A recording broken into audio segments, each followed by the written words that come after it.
A castle is a type of fortified structure built in Europe and the Middle East during the Middle Ages by nobility. Scholars debate the scope of the word castle, but usually consider it to be the private fortified residence of a lord or noble. This is distinct from a palace, which is not fortified. From a fortress, which was not always a residence for nobility. And from a fortified settlement, which was a public defense though there are many similarities among these types of construction.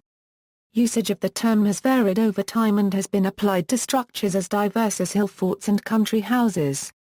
Over the approximately 900 years that castles were built, they took on a great many forms with many different features, although some, such as curtain walls and arrowslits, were commonplace.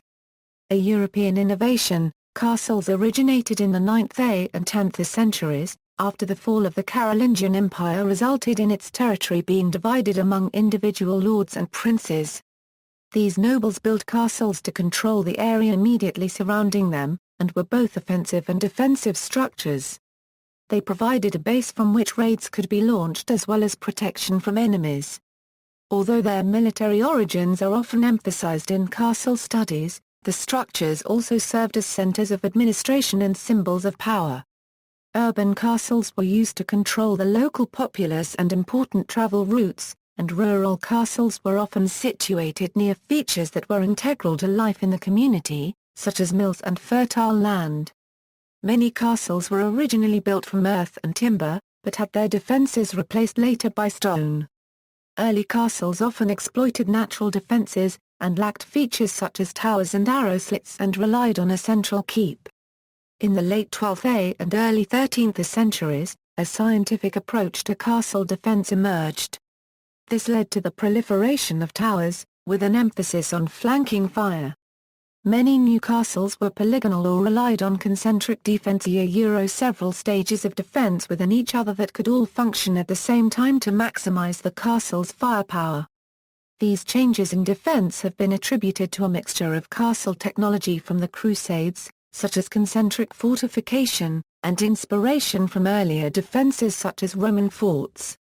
Not all the elements of castle architecture were military in nature, and devices such as moats evolved from their original purpose of defense into symbols of power. Some grand castles had long winding approaches intended to impress and dominate their landscape. Although gunpowder was introduced to Europe in the 14th century, it did not significantly affect castle building until the 15th century, when artillery became powerful enough to break through stone walls. While castles continued to be built well into the 16th century, new techniques to deal with improved cannon fire made them uncomfortable and undesirable places to live.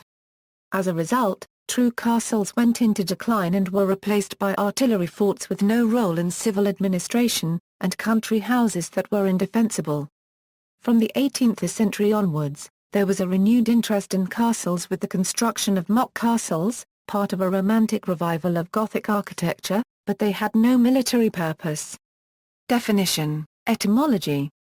The word castle is derived from the Latin word castellum, which is a diminutive of the word castrum, meaning fortified place. The Old English castel, Old French castel or chastel, French casento, Spanish castillo, Italian castello, and a number of words in other languages also derive from castellum. The word castle was introduced into English shortly before the Norman conquest to denote this type of building, which was then new to England. Defining characteristics, in its simplest terms, the definition of a castle accepted amongst academics is a private fortified residence. This contrasts with earlier fortifications, such as Anglo-Saxon burhs and walled cities such as Constantinople and Antioch in the Middle East. Castles were not communal defences but were built and owned by the local feudal lords either for themselves or for their monarch. Feudalism was the link between a lord and his vassal where, in return for military service, the lord would grant the vassal land and expect loyalty. In the late 20th century, there was a trend to refine the definition of a castle by including the criterion of feudal ownership, thus tying castles to the medieval period. However, this does not necessarily reflect the terminology used in the medieval period. During the First Crusade, the Frankish armies encountered walled settlements and forts that they indiscriminately referred to as castles. but which would not be considered as such under the modern definition. Castles served a range of purposes, the most important of which were military, administrative, and domestic. As well as defensive structures, castles were also offensive tools which could be used as a base of operations in enemy territory. Castles were established by Norman invaders of England for both defensive purposes and to pacify the country's inhabitants. As William the Conqueror advanced through England, he fortified key positions to secure the land he had taken.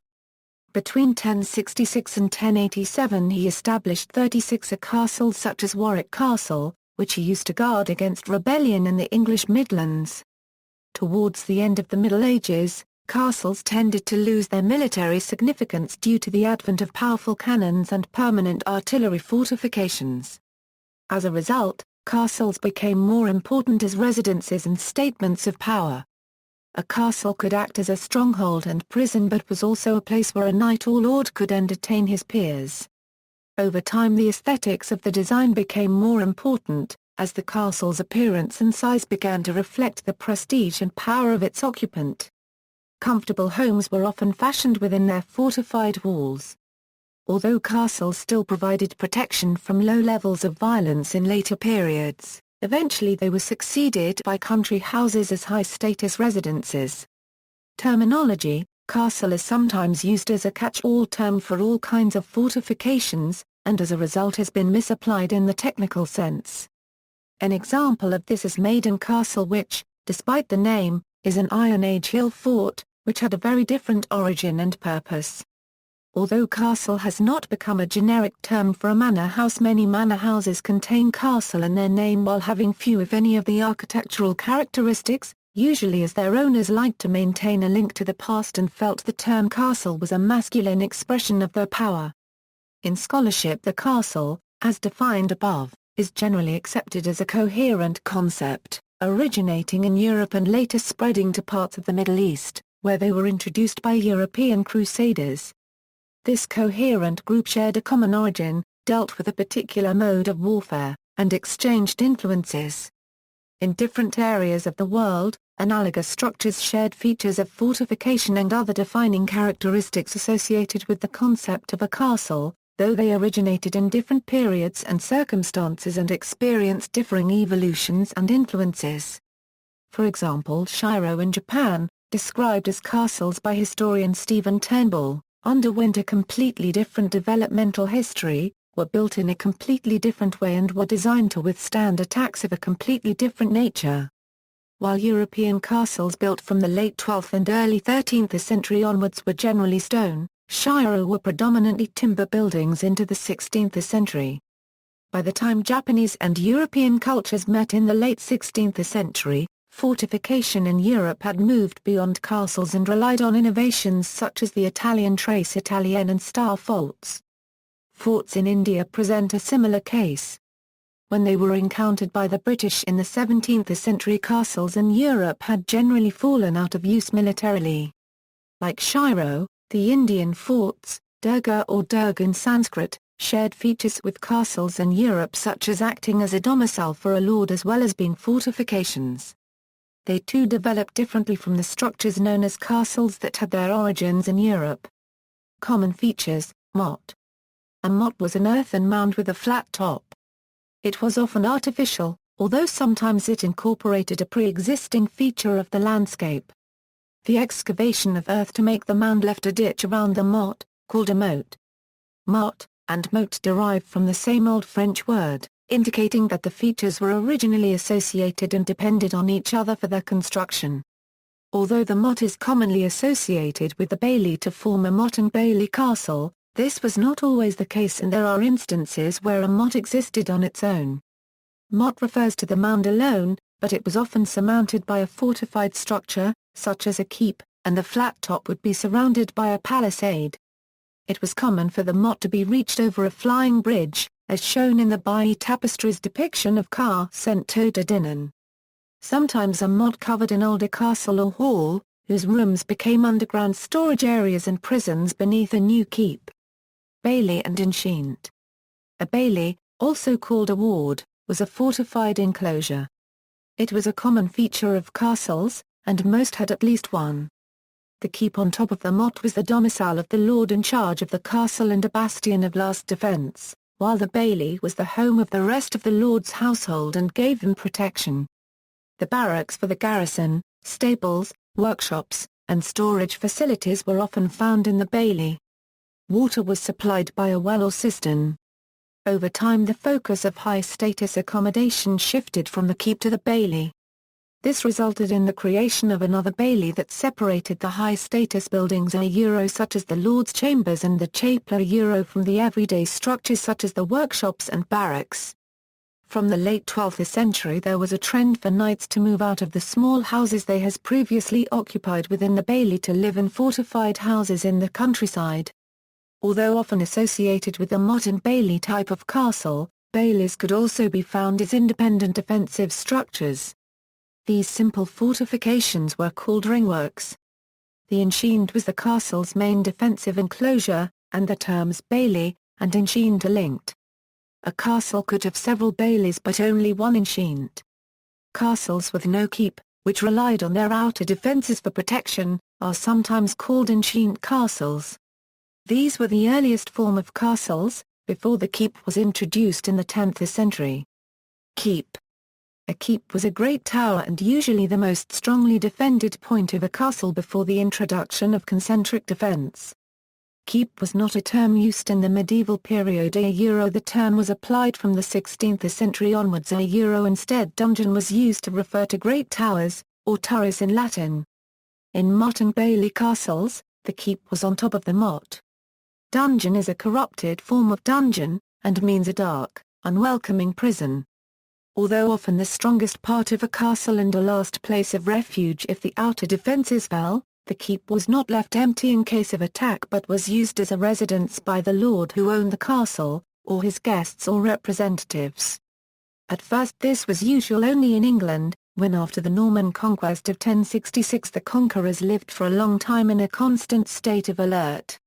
Elsewhere the lord's wife presided over a separate residence close to the keep, and the dungeon was a barracks and headquarters. Gradually, the two functions merged into the same building, and the highest residential stories had large windows. As a result for many structures, it is difficult to find an appropriate term. The massive internal spaces seen in many surviving dungeons can be misleading. They would have been divided into several rooms by light partitions, as in a modern office building. Even in some large castles the Great Hall was separated only by a partition from the Lord's chamber, his bedroom and to some extent his office. Curtain wall. Curtain walls were defensive walls enclosing a bailey. They had to be high enough to make scaling the walls with ladders difficult and thick enough to withstand bombardment from siege engines which, from the 15th century onwards, included gunpowder artillery. A typical wall could be 3 am thick and 12 am tall, although sizes varied greatly between castles.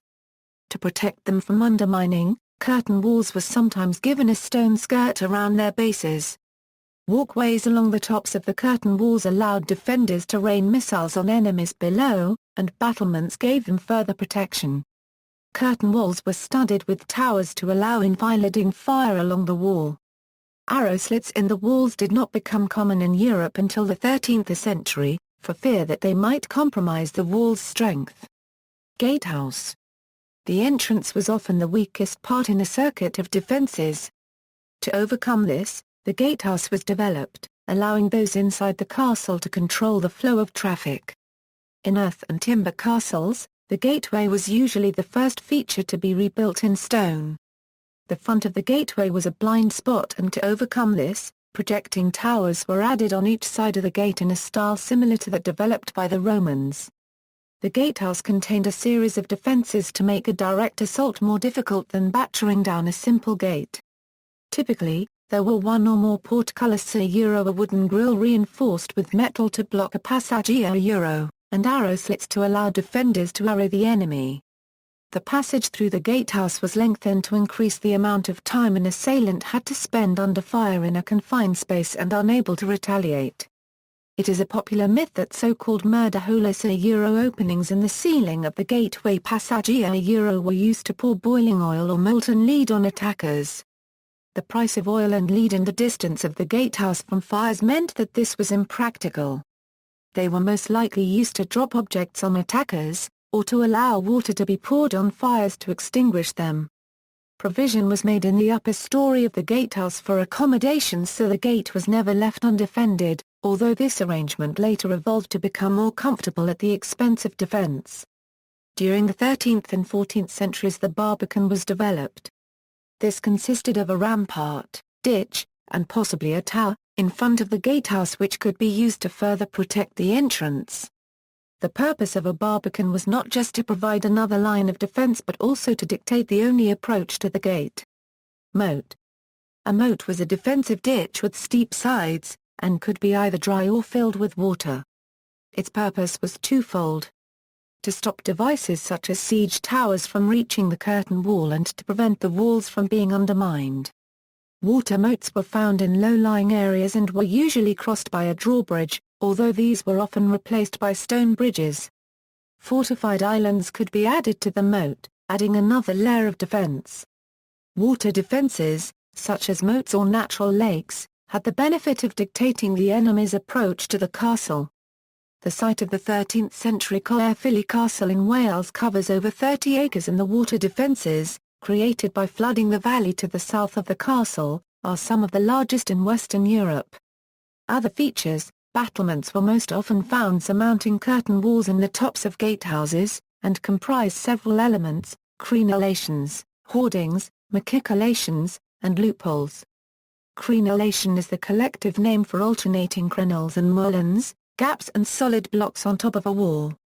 Hoardings were wooden constructs that projected beyond the wall, allowing defenders to shoot at, or drop objects on attackers at the base of the wall without having to lean perilously over the crenellations, thereby exposing themselves to retaliatory fire.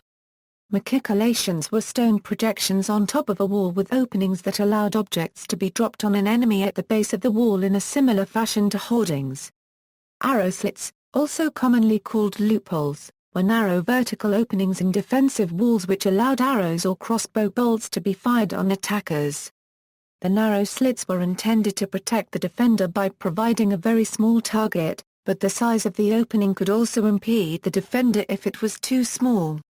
A smaller horizontal opening could be added to give an archer a better view for aiming. Sometimes a Sallyport was included. This could allow the garrison to leave the castle and engage besieging forces.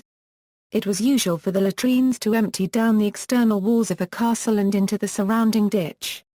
History, Antecedents.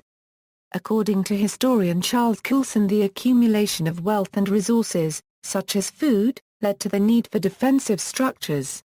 The earliest fortifications originated in the Fertile Crescent, the Indus Valley, Egypt, and China, where settlements were protected by large walls. Northern Europe was slower than the East to develop defensive structures, and it was not until the Bronze Age that hill forts developed and began to spread across Europe. In the medieval period, castles were influenced by earlier forms of elite architecture, contributing to regional variations.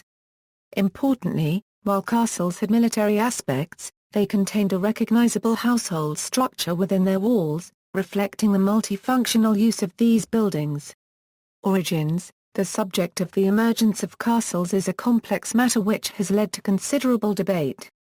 Discussions have typically attributed the rise of the castle to a reaction to attacks by Magyars, Muslims, and Vikings and a need for private defense. The breakdown of the Carolingian Empire led to the privatization of government, and local lords assumed responsibility for the economy and justice. However, while castles proliferated in the 9th and 10th centuries, the link between periods of insecurity and building fortifications is not always straightforward. Some high concentrations of castles occur in secure places, while some border regions had relatively few castles. It is likely that the castle evolved from the practice of fortifying a lordly home. The greatest threat to a lord's home or hall was fire, as it was usually a wooden structure.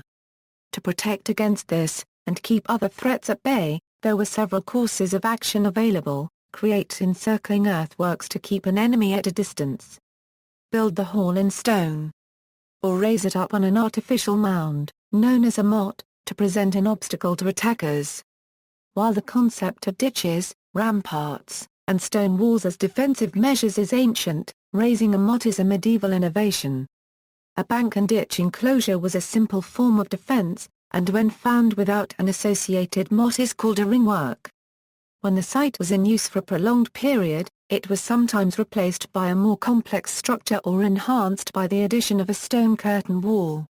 Building the hall in stone did not necessarily make it immune to fire, as it still had windows and a wooden door. This led to the elevation of windows to the first floor in a euro to make it harder to throw objects in a euro, and to change the entrance from ground floor to first floor. These features are seen in many surviving castle keeps, which were the more sophisticated version of halls. Castles were not just defensive sites but also enhanced a lord's control over his lands. They allowed the garrison to control the surrounding area, and formed a center of administration, providing the lord with a place to hold court. Building a castle sometimes required the permission of the king or other high authority. In 864 the King of West Francia, Charles the Bald, prohibited the construction of castella without his permission and ordered them all to be destroyed. This is perhaps the earliest reference to castles, though military historian Alan Brown points out that the word castella may have applied to any fortification at the time. In some countries the monarch had little control over lords, or required the construction of new castles to aid in securing the land, so was unconcerned about granting permission as was the case in England in the aftermath of the Norman conquest and the Holy Land during the Crusades. Switzerland is an extreme case of there being no state control over who built castles, and as a result there were 4,000 in the country. There are very few castles dated with certainty from the mid-9th century. Converted into a dungeon around 950, Castle de Dour copyright La Fontaine in France is the oldest standing castle in Europe. 11th century, from 1000 onwards, references to castles in texts such as charters increased greatly.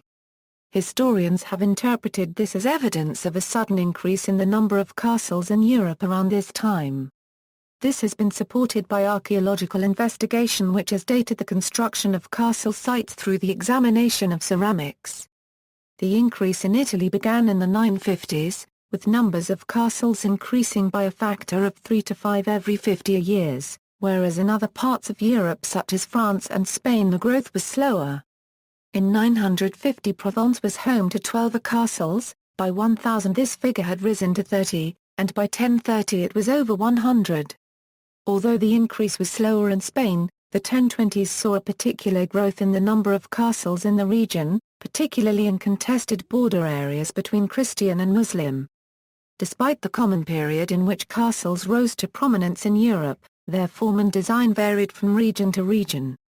In the early 11th century, the moat and keep an artificial mound surmounted by a palisade and tower was the most common form of castle in Europe, everywhere except Scandinavia.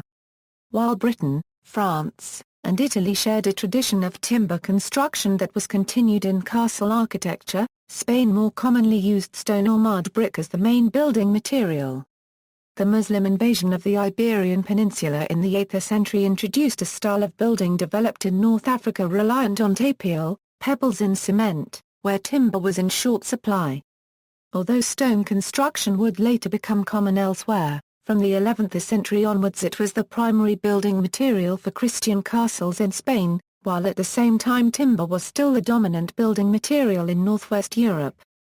Historians have interpreted the widespread presence of castles across Europe in the 11th and 12th centuries as evidence that warfare was common, and usually between local lords. Castles were introduced into England shortly before the Norman conquest in 1066. Before the 12th century, castles were as uncommon in Denmark as they had been in England before the Norman conquest. The introduction of castles to Denmark was a reaction to attacks from Wendish pirates, and they were usually intended as coastal defences. The moat and bailey remained the dominant form of castle in England, Wales, and Ireland well into the 12th century. At the same time, castle architecture in mainland Europe became more sophisticated. The dungeon was at the centre of this change in castle architecture in the 12th century. Central towers proliferated, and typically had a square plan, with walls 3 to 4 am thick. Their decoration emulated Romanesque architecture, and sometimes incorporated double windows similar to those found in church bell towers. Dungeons, which were the residence of the lord of the castle, evolved to become more spacious. The design emphasis of dungeons changed to reflect a shift from functional to decorative requirements, imposing a symbol of lordly power upon the landscape. This sometimes led to compromising defense for the sake of display. Innovation and scientific design. Until the 12th century, stone-built and earth and timber castles were contemporary, but by the late 12th century the number of castles being built went into decline. This has been partly attributed to the higher cost of stone-built fortifications, and the obsolescence of timber and earthwork sites, which meant it was preferable to build in more durable stone. Although superseded by their stone successors, timber and earthwork castles were by no means useless. This is evidenced by the continual maintenance of timber castles over long periods, sometimes several centuries. Owain Glyndwr-Micronar's 11th century timber castle at Schath was still in use by the start of the 15th century, its structure having been maintained for 4 centuries. At the same time there was a change in castle architecture. Until the late 12th century castles generally had few towers. A gateway with few defensive features such as arrowslits or a portcullis. A great keep or dungeon, usually square and without arrowslits. And the shape would have been dictated by the lay of the land. The design of castles was not uniform, but these were features that could be found in a typical castle in the mid-12th century. By the end of the 12th century or the early 13th century, a newly constructed castle could be expected to be polygonal in shape, with towers at the corners to provide enfilading fire for the walls. The towers would have protruded from the walls and featured arrow slits on each level to allow archers to target anyone nearing or at the curtain wall. These later castles did not always have a keep, but this may have been because the more complex design of the castle as a whole drove up costs and the keep was sacrificed to save money. The larger towers provided space for habitation to make up for the loss of the dungeon. Where keeps did exist, they were no longer square but polygonal or cylindrical. Gateways were more strongly defended, with the entrance to the castle usually between 2 half-round towers which were connected by a passage above the gateway although there was great variety in the styles of gateway and entrance and one or more portcullis. A peculiar feature of Muslim castles in the Iberian Peninsula was the use of detached towers, called Albarana towers, around the perimeter as can be seen at the Alcazaba of Badajoz. Probably developed in the 12th century, the towers provided flanking fire. They were connected to the castle by removable wooden bridges, so if the towers were captured the rest of the castle was not accessible. When seeking to explain this change in the complexity and style of castles, antiquarians found their answer in the Crusades. It seemed that the Crusaders had learned much about fortification from their conflicts with the Saracens and exposure to Byzantine architecture. There were legends such as that of Lalisa, an architect from Palestine who reputedly went to Wales after the Crusades and greatly enhanced the castles in the south of the county, and it was assumed that great architects such as James of St. George originated in the east. In the mid-20th century this view was cast into doubt. Legends were discredited, and in the case of James of St. George it was proven that he came from St. George's d'Espers copyright ranch, in France. If the innovations in fortification had derived from the East, it would have been expected for their influence to be seen from 1100 onwards, immediately after the Christians were victorious in the First Crusade, rather than nearly 100 years later. Remains of Roman structures in Western Europe were still standing in many places, some of which had flanking round towers and entrances between 2 flanking towers. The castle builders of Western Europe were aware of and influenced by Roman design. Late Roman coastal forts on the English-Saxon shore were reused, and in Spain the wall around the city of Avila imitated Roman architecture when it was built in 1091. Historian Smale in Crusading Warfare argued that the case for the influence of Eastern fortification on the West has been overstated, and that Crusaders of the 12th century in fact learned very little about scientific design from Byzantine and Saracen defences. A well-sited castle that made use of natural defences and had strong ditches and walls had no need for a scientific design. An example of this approach is Kerak. Although there were no scientific elements to its design, it was almost impregnable, and in 1187 Saladin chose to lay siege to the castle and starve out its garrison rather than risk an assault. After the First Crusade, Crusaders who did not return to their homes in Europe helped found the Crusader states of the Principality of Antioch, the County of Edessa, the Kingdom of Jerusalem, and the County of Tripoli. The castles they founded to secure their acquisitions were designed mostly by Syrian master masons. Their design was very similar to that of a Roman fort or Byzantine tetrapygia, which were square in plan and had square towers at each corner that did not project much beyond the curtain wall. The keep of these Crusader castles would have had a square plan and generally be undecorated. While castles were used to hold a sight and control movement of armies, in the Holy Land some key strategic positions were left unfortified. Castle architecture in the East became more complex around the late 12th and early 13th centuries after the stalemate of the Third Crusade. Both Christians and Muslims created fortifications, and the character of each was different. Safeddin, the 13th-century ruler of the Saracens, created structures with large rectangular towers that influenced Muslim architecture and were copied again and again, however they had little influence on Crusader castles. 13th to 15th centuries. In the early 13th century, Crusader castles were mostly built by military orders including the Knights Hospitaller, Knights Templar, and Teutonic Knights.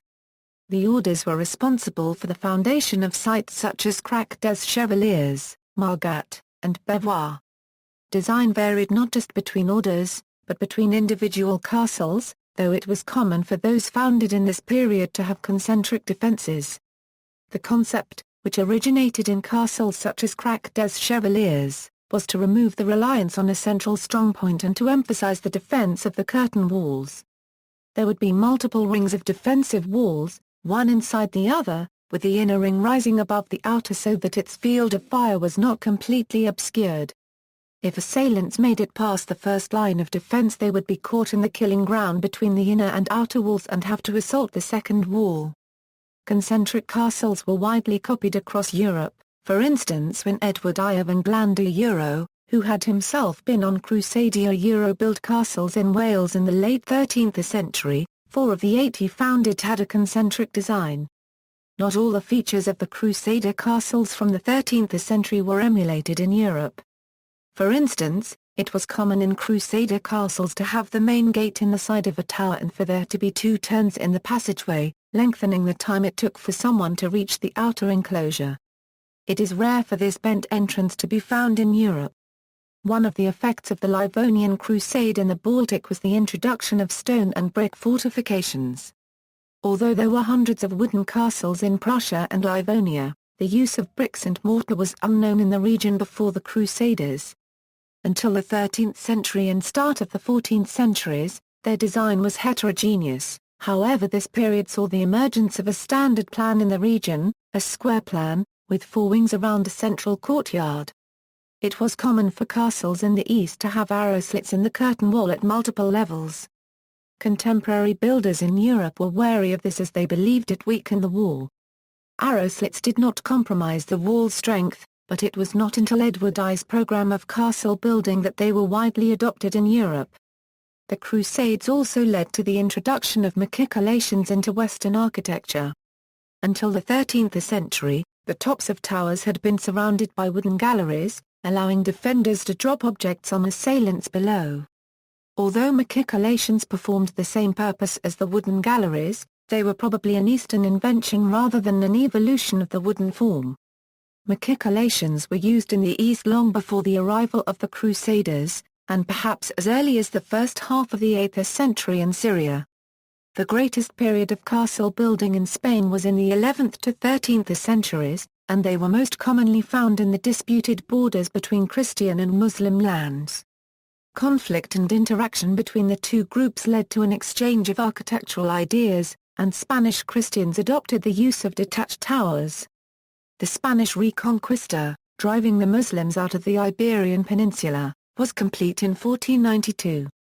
Although France has been described as the heartland of medieval architecture, the English were at the forefront of castle architecture in the 12th century.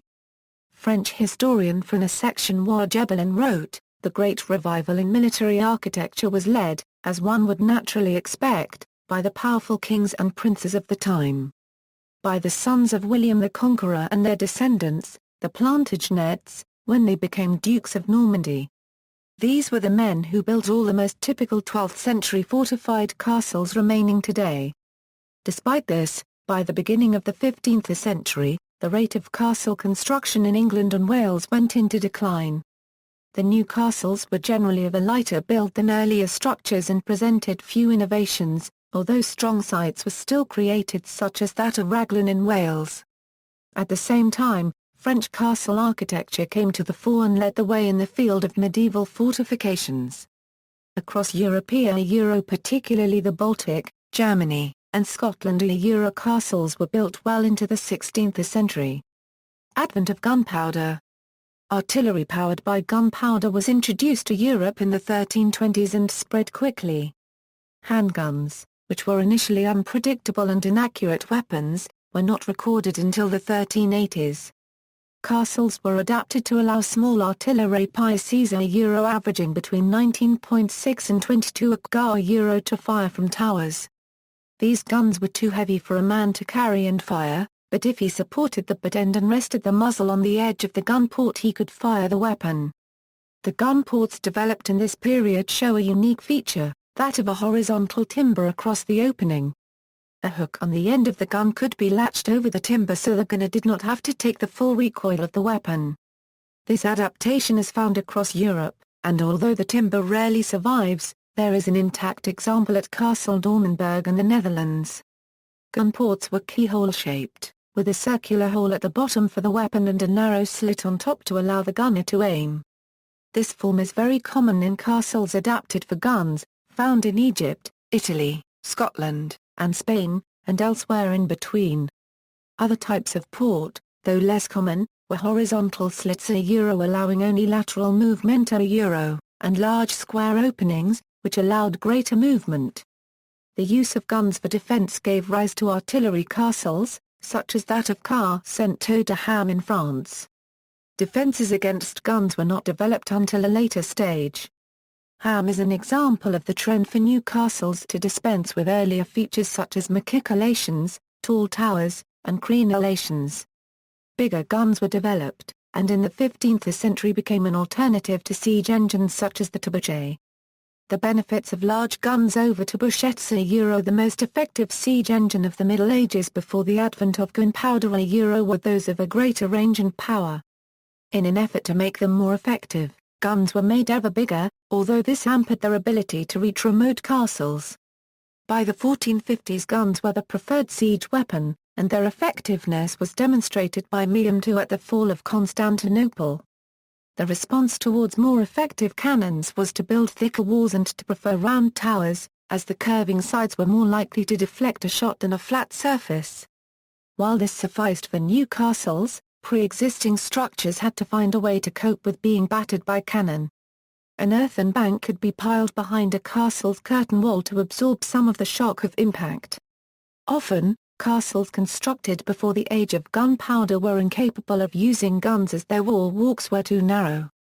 A solution to this was to pull down the top of a tower and to fill the lower part with the rubble to provide a surface for the guns to fire from. Lowering the defenses in this way had the effect of making them easier to scale with ladders. A more popular alternative defense, which avoided damaging the castle, was to establish bulwarks beyond the castle's defenses. These could be built from earth or stone and were used to mount weapons.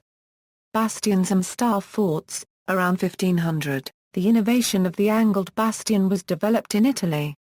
With developments such as these, Italy pioneered permanent artillery fortifications, which took over from the defensive role of castles. From this evolved star forts, also known as tres Italienne. The elite responsible for castle construction had to choose between the new type that could withstand cannon fire and the earlier, more elaborate style. The first was ugly and uncomfortable and the latter was less secure, although it did offer greater aesthetic appeal and value as a status symbol. The second choice proved to be more popular as it became apparent that there was little point in trying to make the site genuinely defensible in the face of cannon.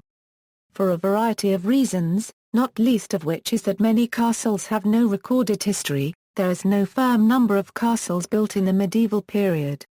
However, it has been estimated that between 75,000 and 100,000 were built in Western Europe. Of these around 1,700 were in England and Wales and around 14,000 in German-speaking areas. Some true castles were built in the Americas by the Spanish and French colonies. The first stage of Spanish fort construction has been termed the Castle period, which lasted from 1492 until the end of the 16th century. Starting with Fort Orleans, these castles were essentially European medieval castles transposed to America. Among other defensive structures, castles were also built in New France towards the end of the 17th century. In Montreal the artillery was not as developed as on the battlefields of Europe. Some of the region's outlying forts were built like the fortified manor houses of France. Fort Longueuil, built from 1695 to 1698 by a baronial family, has been described as the most medieval-looking fort built in Canada. The manor house and stables were within a fortified bailey, with a tall round turret in each corner. The most substantial castle-like fort near Montreal was Fort Senneville, built in 1692 with square towers connected by thick stone walls, as well as a fortified windmill. Stone forts such as these served as defensive residences, as well as imposing structures to prevent Iroquois incursions. Although castle construction faded towards the end of the 16th century, castles did not necessarily all fall out of use. Some retained a role in local administration and became law courts, while others are still handed down in aristocratic families as hereditary seats. A particularly famous example of this is Windsor Castle in England, which was founded in the 11th century and is home to the monarch of the United Kingdom. In other cases they still had a role in defence. Tower houses, which are closely related to castles and include peel towers, were defended towers that were permanent residences built in the 14th to 17th centuries. Especially common in Ireland and Scotland, they could be up to 5 stories high and succeeded common enclosure castles and were built by a greater social range of people. While unlikely to provide as much protection as a more complex castle, they offered security against raiders and other small threats. Later use and revival castles. According to archaeologists Oliver Creighton and Robert Higham, the great country houses of the 17th to 20th centuries were, in a social sense, the castles of their day. Though there was a trend for the elite to move from castles into country houses in the 17th century, castles were not completely useless. In later conflicts, such as the English Civil War, many castles were refortified, although subsequently slighted to prevent them from being used again. Revival or mock castles became popular as a manifestation of a romantic interest in the Middle Ages and chivalry, and as part of the broader Gothic revival in architecture. Examples of these castles include Chapultepec in Mexico, Neuschwanstein in Germany, and Edwin Lutyens' Castle Drogoa, the last flicker of this movement in the British Isles. While churches and cathedrals in a Gothic style could faithfully imitate medieval examples, new country houses built in a castle style differed internally to their medieval predecessors. This was because to be faithful to medieval design would have left the houses cold and dark by contemporary standards. Artificial ruins, built to resemble remnants of historic edifices, were also a hallmark of the period. They were usually built as centerpieces in aristocratic planned landscapes. Follies were similar, although they differed from artificial ruins in that they were not part of a planned landscape, but rather seemed to have no reason for being built. Both drew on elements of castle architecture such as castellation and towers, but served no military purpose and were solely for display. Construction. Once the site of a castle had been selected, whether a strategic position or one intended to dominate the landscape as a mark of power, the building material had to be selected. An earth and timber castle was cheaper and easier to erect than one built from stone. The costs involved in construction are not well recorded, and most surviving records relate to royal castles. A castle with earth and ramparts, a moat, and timber defences and buildings could have been constructed by an unskilled workforce. The source of manpower was probably from the local lordship, and the tenants would already have the necessary skills of felling trees, digging, and working timber necessary for an earthen timber castle. Possibly coerced into working for their lord, the construction of an earthen timber castle would not have been a drain on a client's funds. In terms of time, it has been estimated that an average-sized Moat Euro 5 am high and 15 am wide at the summit Euro would have taken 50 a people about 40 working days. An exceptionally expensive Moat and Bailey was that of Clones in Ireland, built in 1211 for £20. The high cost, relative to other castles of its type, was because labourers had to be imported. The cost of building a castle varied according to factors such as their complexity and transport costs for material. It is certain that stone castles cost a great deal more than those built from earth and timber. Even a very small tower, such as Peveril Castle, would have cost around £200.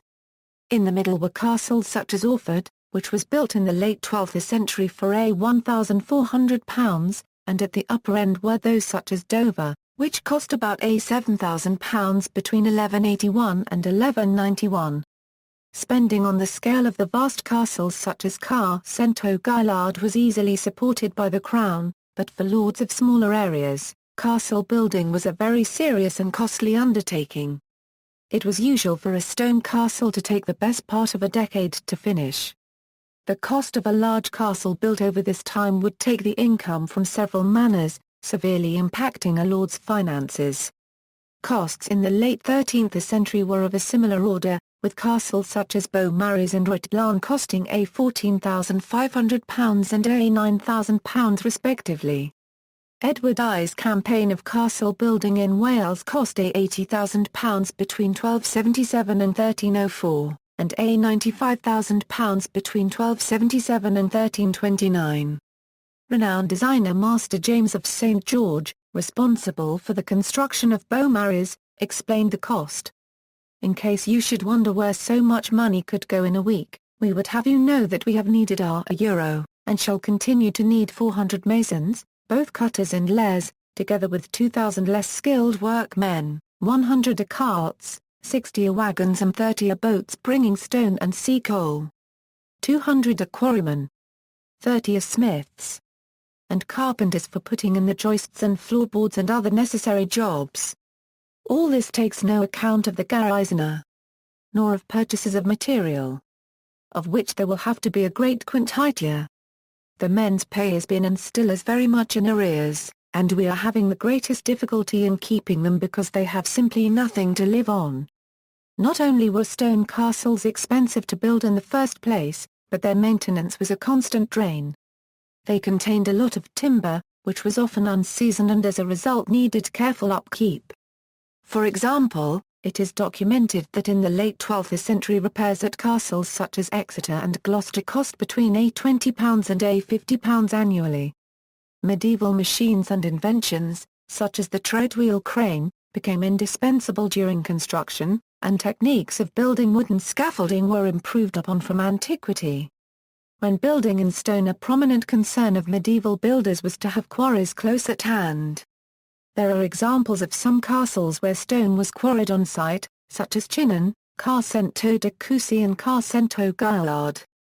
When it was built in 992 in France, the stone tower at Carcento de Langer was 16 meters high, 17.5 am wide, and 10 am long, with walls averaging 1.5 am. The walls contain 1,200 cubic meters of stone and have a total surface of 1,600 square meters. The tower is estimated to have taken 83,000 average working days to complete, most of which was unskilled labor. Many countries had both timber and stone castles, however Denmark had few quarries, and as a result, most of its castles are earth and timber affairs, or later on built from brick. Brick-built structures were not necessarily weaker than their stone-built counterparts. Brick castles are less common in England than stone or earth and timber constructions, and often it was chosen for its aesthetic appeal or because it was fashionable, encouraged by the brick architecture of the Low Countries. For example, When Tattershall Castle was built between 1430 and 1450, there was plenty of stone available nearby, but the owner, Lord Cromwell, chose to use brick. About 700,000 bricks were used to build the castle, which has been described as the finest piece of medieval brickwork in England. Most Spanish castles were built from stone, whereas castles in Eastern Europe were usually of timber construction. Social centre. Due to the lord's presence in a castle, it was a centre of administration from where he controlled his lands. He relied on the support of those below him, as without the support of his more powerful tenants a lord could expect his power to be undermined. Successful lords regularly held court with those immediately below them on the social scale, but absentees could expect to find their influence weakened. Larger lordships would be vast, and it would be impractical for a lord to visit all his properties regularly, so deputies were appointed. This especially applied to royalty, who sometimes owned land in different countries. To allow the lord to concentrate on his duties regarding administration, he had a household of servants to take care of chores such as providing food. The household was run by a chamberlain, while a treasurer took care of the estate's written records. Royal households took essentially the same form as baronial households, although on a much larger scale, and the positions were more prestigious. An important role of the household servants was the preparation of food. The castle kitchens would have been a busy place when the castle was occupied, called on to provide large meals.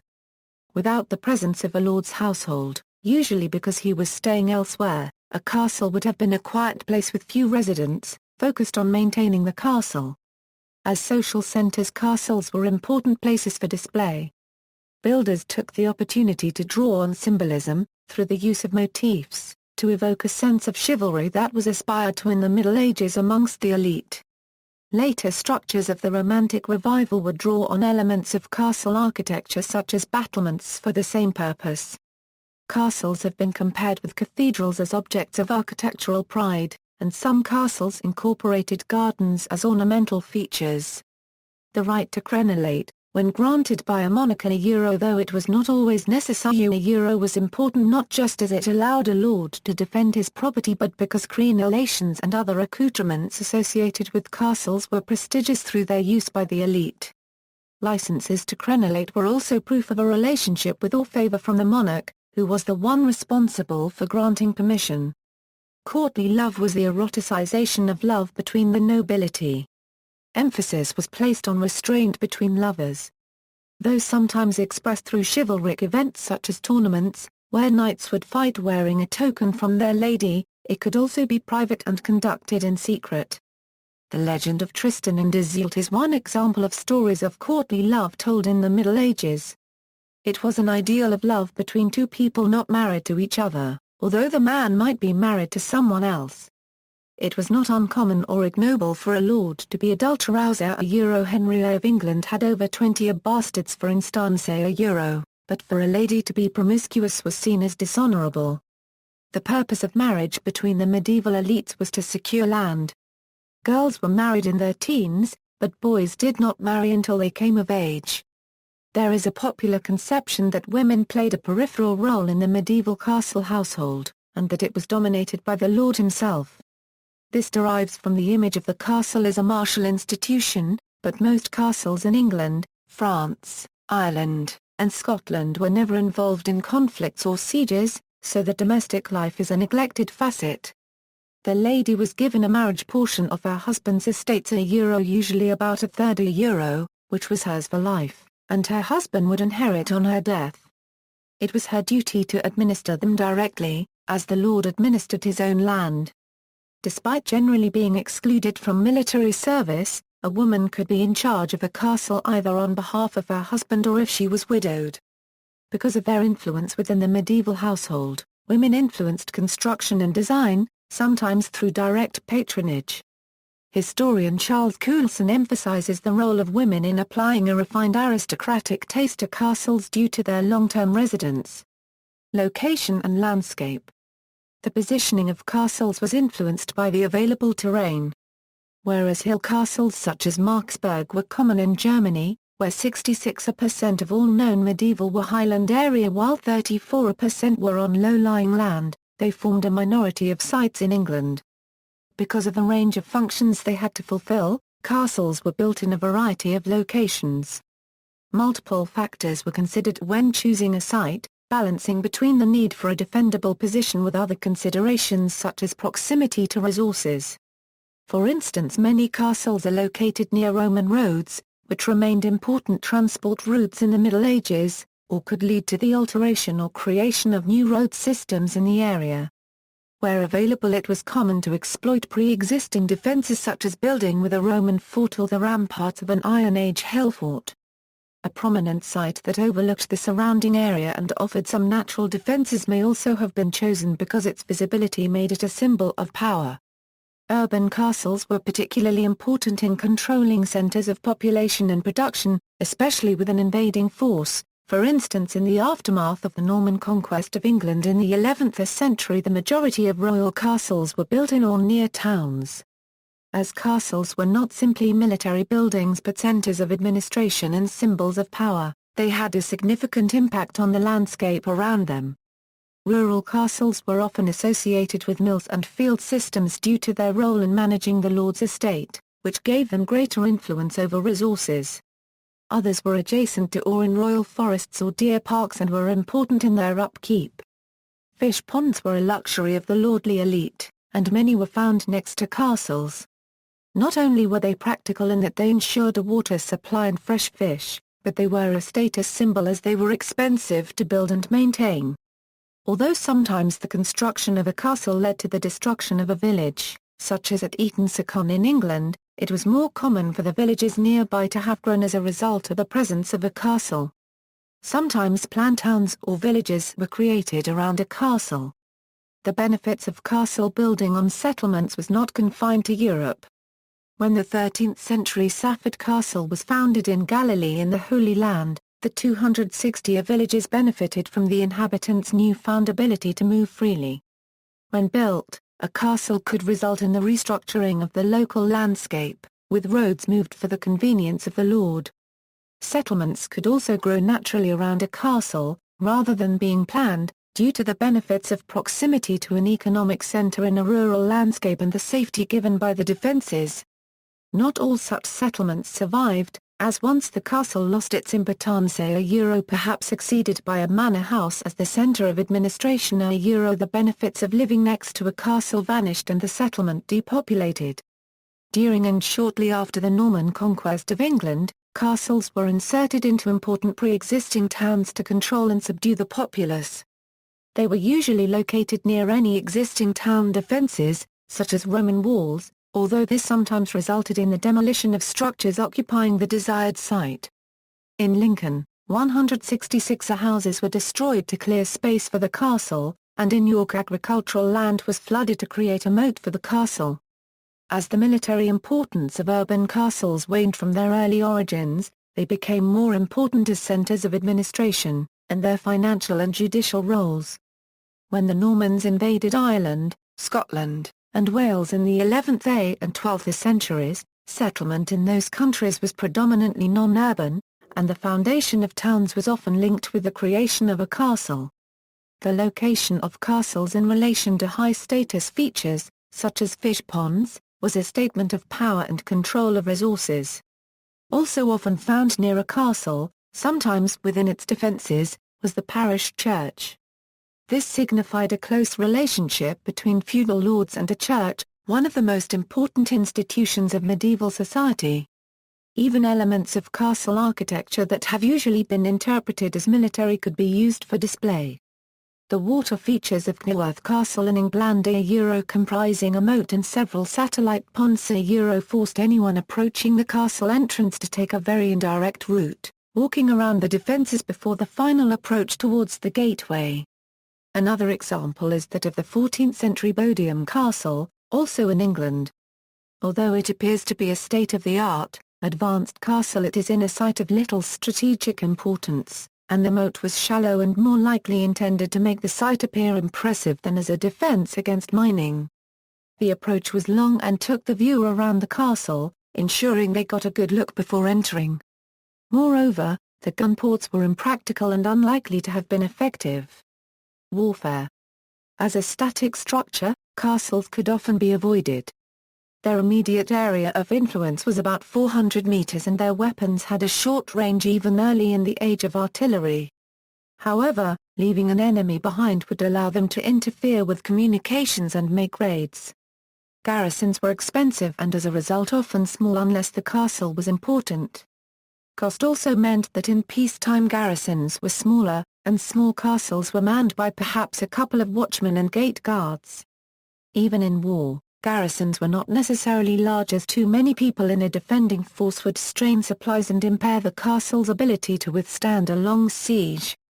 In 1403, a force of 37 archers successfully defended Carnarvon Castle against 2 assaults by Owain Glyndwr Mycronar's allies during a long siege, demonstrating that a small force could be effective.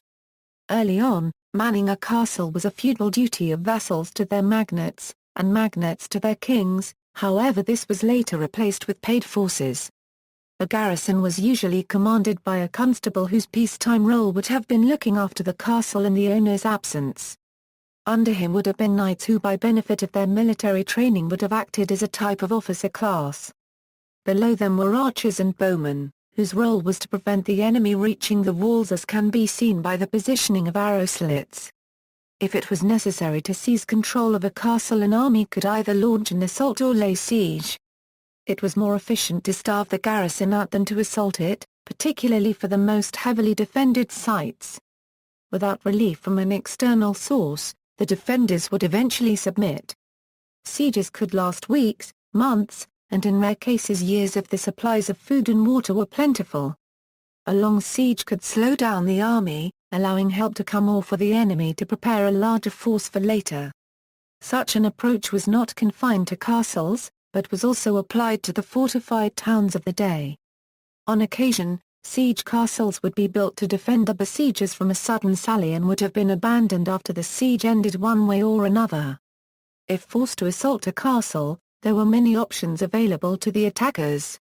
For wooden structures, such as early motte and baileys, fire was a real threat and attempts would be made to set them alight as can be seen in the Bailly tapestry. Projectile weapons had been used since antiquity and the mangonel and petraria euro from Roman and Eastern origins respectively euro were the main two that were used into the Middle Ages. The trebuchet, which probably evolved from the petraria in the 13th century, was the most effective siege weapon before the development of cannons. These weapons were vulnerable to fire from the castle as they had a short range and were large machines. Conversely, weapons such as trebuchets could be fired from within the castle due to the high trajectory of its projectile, and would be protected from direct fire by the curtain walls. Ballistas or springles were siege engines that worked on the same principles as crossbows. With their origins in ancient Greece, tension was used to project a bolt or javelin. Missiles fired from these engines had a lower trajectory than trebuchets or mangonels and were more accurate. They were more commonly used against the garrison rather than the buildings of a castle. Eventually cannons developed to the point where they were more powerful and had a greater range than the trebuchet, and became the main weapon in siege warfare. Walls could be undermined by a sap. A mine leading to the wall would be dug and once the target had been reached, the wooden supports preventing the tunnel from collapsing would be burned. It would cave in and bring down the structure above. Building a castle on a rock outcrop or surrounding it with a wide, deep moat helped prevent this. A counter-mine could be dug towards the besiegers' tunnel. Assuming the two converged, this would result in underground hand-to-hand combat. Mining was so effective that during the siege of Margat in 1285 when the garrison were informed a sap was being dug they surrendered. Battering rams were also used, usually in the form of a tree trunk given an iron cap. They were used to force open the castle gates, although they were sometimes used against walls with less effect. As an alternative to the time-consuming task of creating a breach, an escalade could be attempted to capture the walls with fighting along the walkways behind the battlements. In this instance, attackers would be vulnerable to arrow fire. A safer option for those assaulting a castle was to use a siege tower, sometimes called a belfry. Once ditches around a castle were partially filled in, these wooden, movable towers could be pushed against the curtain wall. As well as offering some protection for those inside, A siege tower could overlook the interior of a castle, giving bowmen an advantageous position from which to unleash missiles. See also, Alcazar, forts in India, hill castle, hillside castle, Japanese castle, lowland castle, ridge castle, spur castle. References, notes. Bibliography. Further reading. External links.